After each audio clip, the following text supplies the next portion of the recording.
आपण साधारण दीड वर्षापूर्वी इथे आलो होतो. आपल्याला आठवत असेल, साधारण ऑगस्ट महिन्यात आलो होतो, बरोबर. साधारण ऑगस्ट 2023ला आपण आलो होतो आणि आपण बघितलं होतं की शेजारी घाटणे बॅरेज आहे आणि ह्या लोकेशनवरती सगळं पाणी होतं आणि पाणी काढायला डिवॉटरिंगला प्रचंड त्रास होत होता, आपल्याला आठवत असेल. आणि अतिशय युद्ध पातळीवरती गेले दीड वर्ष काम चालू आहे.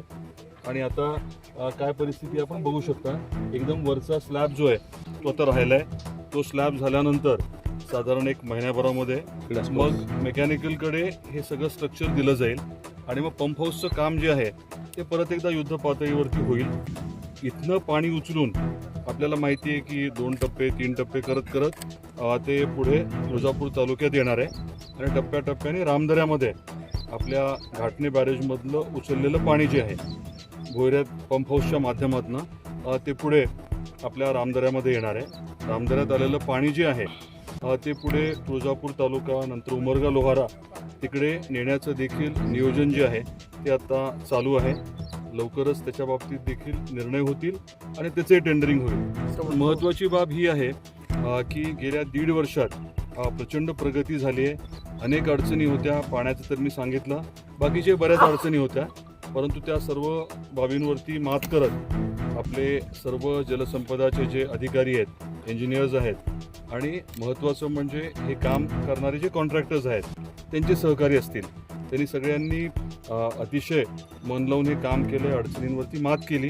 त्याच्यामुळे काम इथपर्यंत पोचले आणि पश्चिम महाराष्ट्रातलं पाणी हे धाराशिवला, मराठवाड्यात आणण्याचं आपलं स्वप्न जे आहे ते यावर्षीच पूर्ण होणार आहे. जेवढ्या लवकर काम पूर्ण होईल, चाचणी सुरू होईल आणि पाणी इथनं उचलून आपल्याला मराठवाड्यात, आपल्या तुळजापूरमध्ये नेता येईल. मी सर्व जे संबंधित अधिकारी आहेत सगळ्यांचे मनापासून आभार व्यक्त करतो. आणि हे स्वप्न आपलं पूर्ण होतं आहे त्याचं सगळ्यात महत्त्वाचं जर कारण कुठलं असेल तर आदरणीय मुख्यमंत्री देवेंद्रजी फडणवीस साहेबांनी जे या विषयाकडे पूर्ण लक्ष दिलं. आपलं सरकार आल्यानंतर खऱ्या अर्थाने गती मिळाली.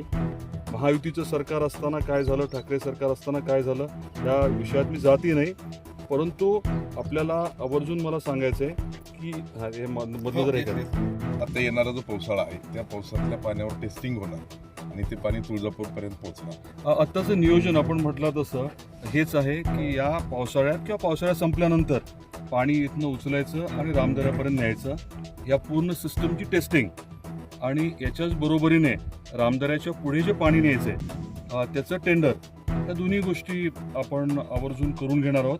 आणि एकदा पाणी रामदऱ्यात आलं की स्वाभाविकच आहे की ते पुढे जाणं गरजेचं आहे आणि बरंचसं पाणी जे आहे ते ग्रॅव्हिटीने जाणार आहे आणि ते पाणी बंद पाईपने अगदी शेतकऱ्याच्या शेतापर्यंत बंद पाईपने नेण्याचं नियोजन आहे.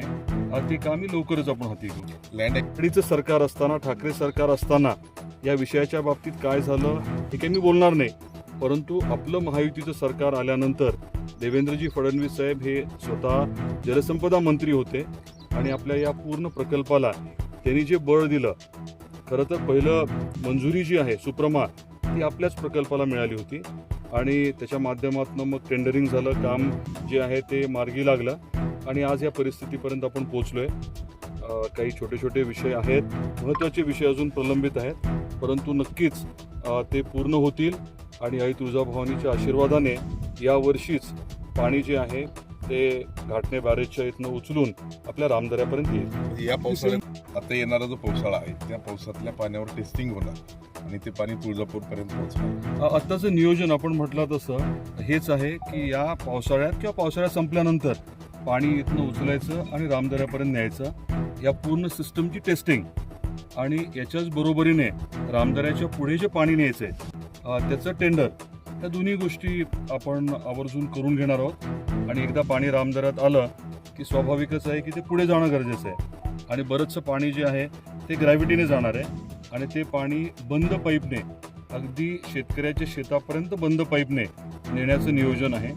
ते कामही लवकरच आपण हाती घेऊ. लँड ॲक्टची मॅक्झिमम प्रकरणं पश्चिम महाराष्ट्रातली, सोलापूर जिल्ह्यातली आहेत. परत पश्चिम महाराष्ट्रामधून अडथळा होतोय? नाही, तसं काही नाही आहे. 1-2 ठिकाणी काही विषय झाले, काही लोकांनी शब्द दिले, परंतु शेवटच्या मोमेंटला काही वेगळं झालं.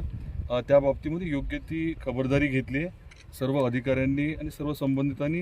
सहकार्यच केलं आहे. माझं आज आव्हान आहे की 1-2 ठिकाणी जिथे काही इश्यूज असतील तिथे सर्व संबंधितांनी सहकार्य करावं.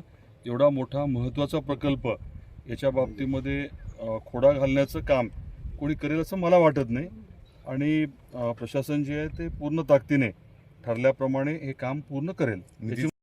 निधीचं कसं असतं, ऑनगोईंग असतं.